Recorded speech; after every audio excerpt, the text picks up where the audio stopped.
Hey y'all, welcome back. This week's episode will be slightly different in that it's far more informational and educational than normal.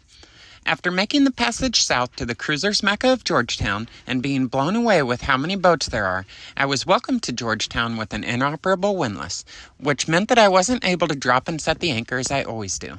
I'll take you through the steps of what I did to make the repairs when in a location where you can't just walk into a store to buy a replacement. So join me on this wonderful adventure, and don't forget to live your dream. So I'm Amy, a Midwestern Kansas girl, and this is my boat, Maritopia. After moving to Florida in 2020, buying a $5,000 Facebook Marketplace worn-out 1973 Pearson sailboat, and spending 2 years endlessly working on her, I quit my job and have started my solo sailing adventures with the goal to truly immerse myself into as many different cultures as possible. I hope you're able to enjoy the videos as much as I do living the experiences. So, pulled out of Farmers this morning, headed down to Georgetown.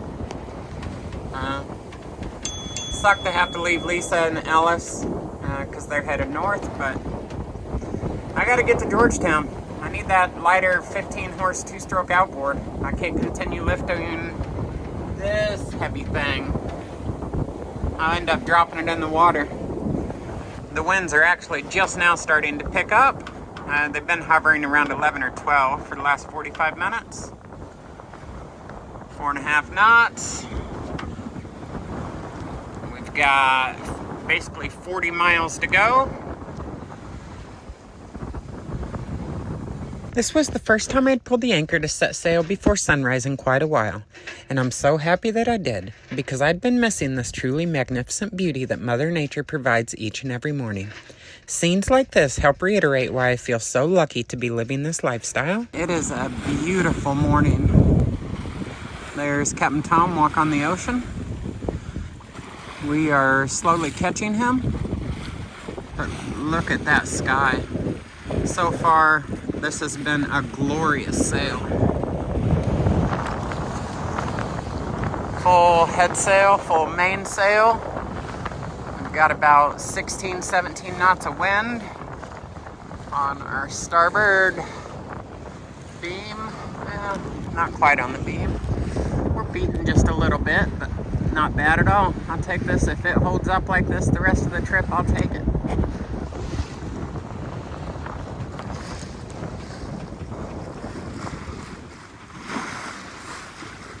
I'm gonna make some oatmeal for breakfast. I'll show y'all how the gimbling stove works. The creaking sound that you're hearing is one last pesky spot in the floating floor that I've not gotten to just yet. I assure you that it'll be taken care of when I'm holed up for hurricane season.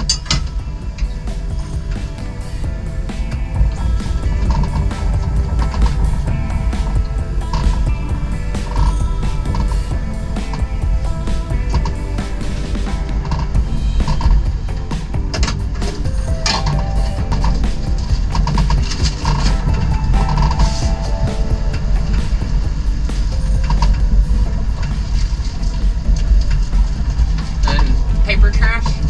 I'm way offshore right now, so paper trash just gets thrown over.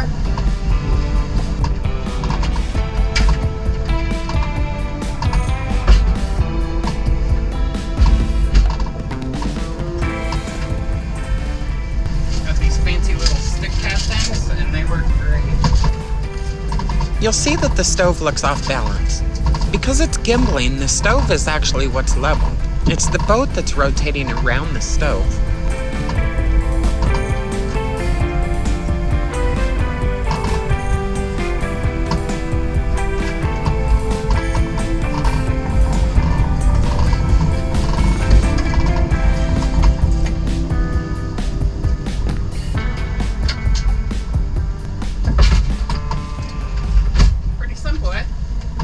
After eating breakfast and catching up on some YouTube videos, yes, I love watching other sailing channels, I would put a line in the water in hopes of catching a fish so big that I would fill my freezer.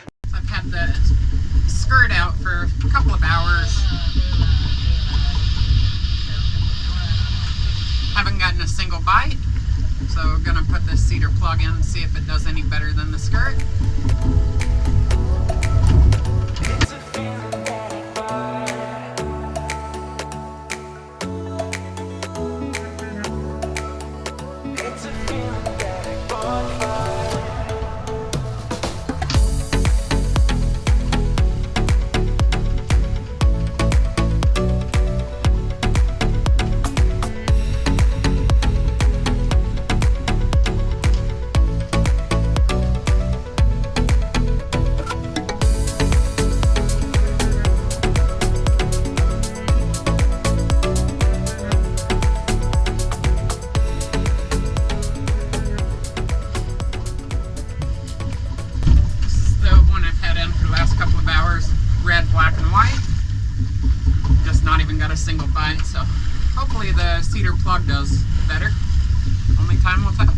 The closer I got to Georgetown, the more boats I passed that were heading north, though this was the first I'd seen that was flying a spinnaker.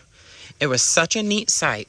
Now entering the Georgetown harbor, it became immediately clear to me how popular this area was, and the further in I got, the more dense the boats became. I had never seen anything like it. Holy freaking sailboats, Batman.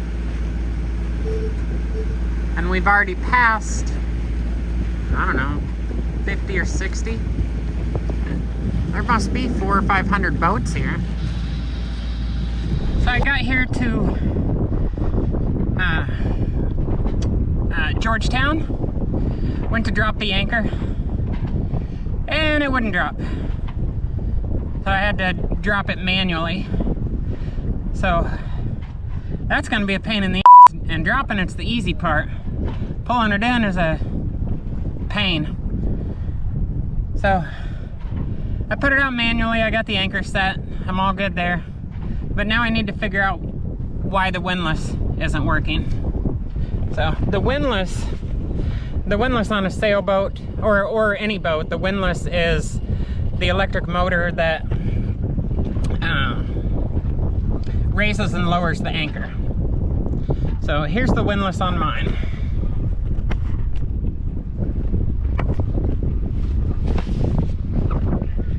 So you push these two buttons. This lets chain out, this pulls chain in. So when I push this, you can hear the motor run and you can see it. So I've already got it torn apart. I took the cover off and I've taken a few pieces off. So this motor, there's a few other gears. There's a smaller gear on here, a bunch of reducing gears, 4 of them. So that this little tiny motor can turn this big pulley and bring this 200 feet of chain in. So I'm figuring out what the problems are, and I'll show you. I've already got it taken apart. So this gear is fine. This gear is fine. There's a lot of grease on here. This is the gear that goes directly to the big gear that I just showed. When it's up like that, this gear slips on there.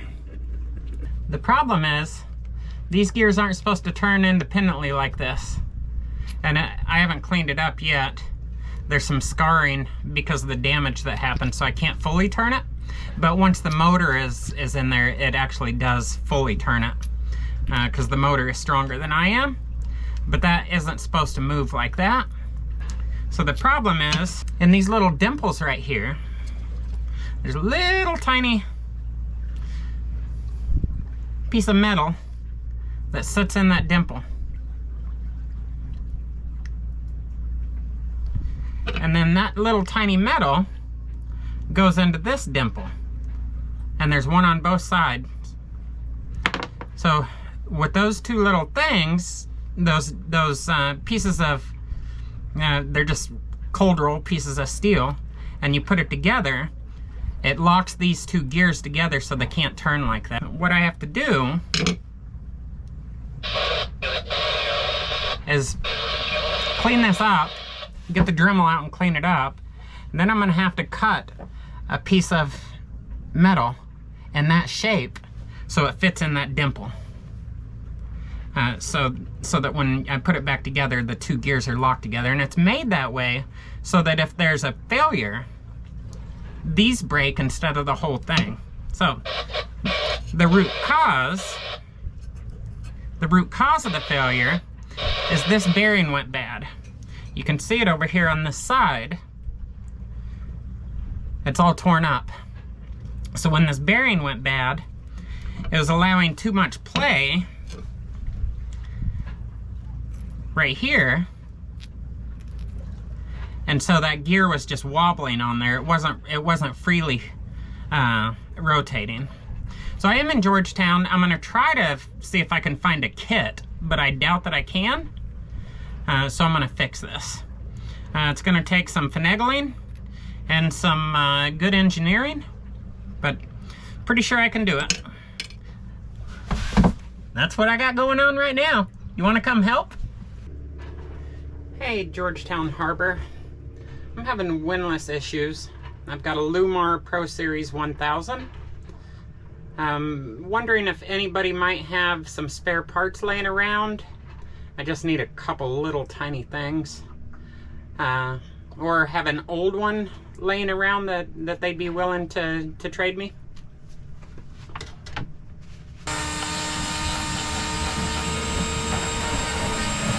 I'm a professional. Unless you're a professional, you should wear safety glasses.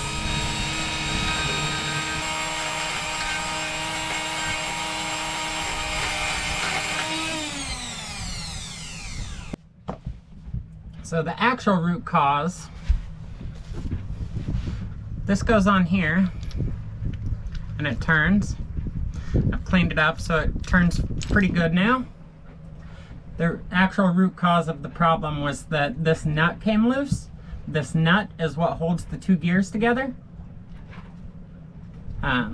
It came loose, allowing this to come apart, which there's bearings that aren't here right now, but it allowed the bearings to have play, and then over time, as that was able to wiggle on the shaft, it ruined the bearings.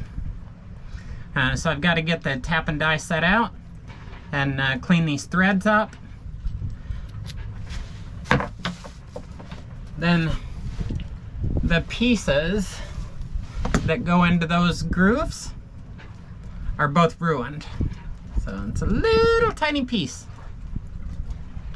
So what I'm going to do is take these, because this is cold roll steel, so it's a hardened steel. So is this. So I'm just going to take a pick that has basically the same diameter. I'm going to cut two little pieces that can go in that one and that one. Put some grease in there to hold them, and then slide this together. And that holds these two pieces together once that nut is tightened, so they turn together.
Now I've got two new ones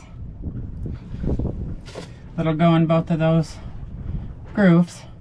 So we'll try and coat these with grease so they stay in place and try and put it together and see what happens. I've got the tap and die set out. Hopefully I have the right size.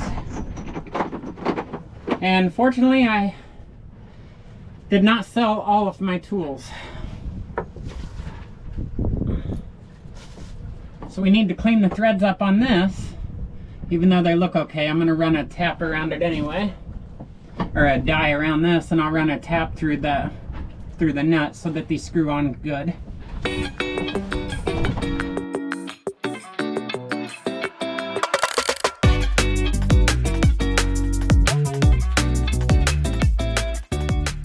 So that was 10 mil by 1.25.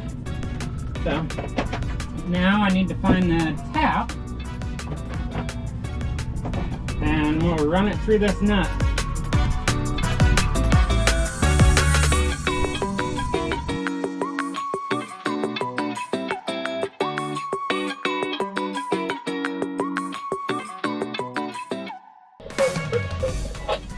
So now the nuts, I've cleaned the threads up.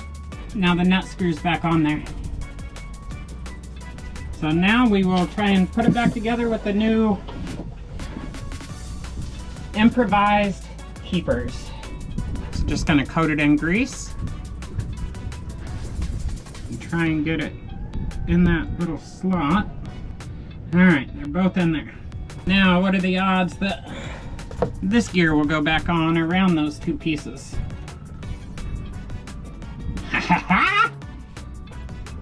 Now, put the nut back on, and I'm gonna have to try and, this is a special nut, so I'm gonna have to try and find some way to tighten it.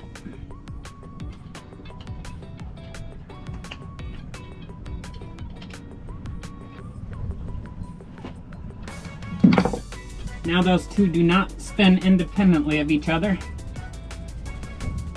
They shouldn't. They should spin together so that when this bigger gear is turned by another couple of gears and then the motor, this goes against the big gear that actually turns the gypsy, is what the chain goes around. That's what it's called. Alright, I've got this nut tightened. It actually went better than I thought it would. So we're gonna go try and put it back together. See if a Harbor Freight little pick can do the job, because I think it will. Let's see if I can remember how to put this back together first. This goes in first. So now this turns that.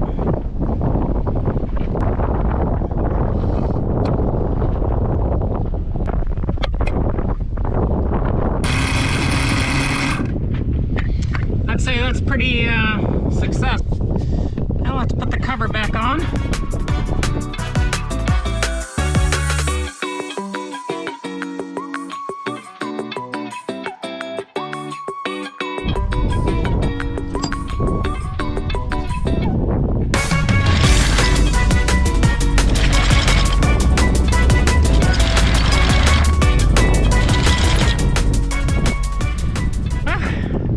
I did the job. Pretty stoked about that, because I sure as shit did not want to be lifting my anchor chain and anchor by hand. Of course, it broke at the most inopportune time, right when I was trying to put it down. So I was drifting over the harbor, around the harbor. Not bad, just like a 50-foot drift. And there was no one behind me, so it was no chance of getting into any troubles, but it was the most inopportune time. So it's not even dark, and I got her fixed. I'd say it's a success. Phew. If you'd like to stay up to date and follow along with the adventures, please be sure to like, comment, and subscribe to the channel. I left the Windless repair in this week for others that may find it helpful. So join me next week as I settle into my extended stay and leave a bit of my mark on this wonderful paradise called Georgetown.